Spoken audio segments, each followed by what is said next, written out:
άρχισε το μεγαλύτερο πείραμα στην ιστορία της ανθρωπότητας. Στραμμένα στη Γενέβη τα βλέμματα της παγκόσμιας επιστημονικής κοινότητας, καθώς ξεκίνησε στο ερευνητικό κέντρο ΣΕΡΝ το μεγαλύτερο πείραμα του αιώνα. Χιλιάδες επιστήμονες από όλο τον κόσμο, μεταξύ τους και Έλληνες, προχωρούν αυτή την ώρα στην πρώτη φάση του πειράματος που έχει ως στόχο να εξηγήσει πώς δημιουργήθηκε το σύμπαν. Σκεπτικιστές εκφράζουν τους φόβους ότι το πείραμα θα δημιουργηθεί μια μαύρη τρύπα που θα καταπιεί τη γη. Ασφαλές χαρακτηρίζει το πείραμα ο Στίβεν Χόκινγκ, εκφράζει ωστόσο αμφιβολίες για τα συμπεράσματα που θα προκύψουν.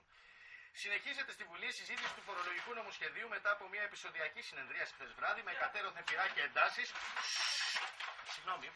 Η κυβέρνηση αναδιπλώθηκε στο θέμα των τεκμηρίων διαβίωσης και η ένσταση αντισυνταγματικότητας της αντιπολίτευσης εισέπραξε ηχηρό όχι από την κυβερνητική πλειοψηφία. Αύριο η ψήφιση του νομοσχεδίου.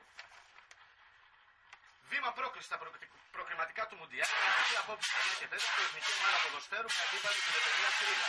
Σε περίπτωση που η Ελλάδα εξασφαλίσει σήμερα τη Ρήγα από τη Βουλή, θα οδηγηθεί στην πρώτη θέση του Μουντιάλ. Έχει ισχυρό στην Αττική. Άνεμη βόρειο-βορειοανατολική έως 5 και στα ανατολικά έως 6 μποφόρ. Η θερμοκρασία θα κοιμαθεί από 23 έως 33 βαθμούς Κελσίου. Τα επόμενα νέα από το ΣΥΠ 99,5 σε μία ώρα. Καλά, ρε, καίγεσαι και δεν καταλαβαίνεις τίποτα, δεν νιώθεις εσύ.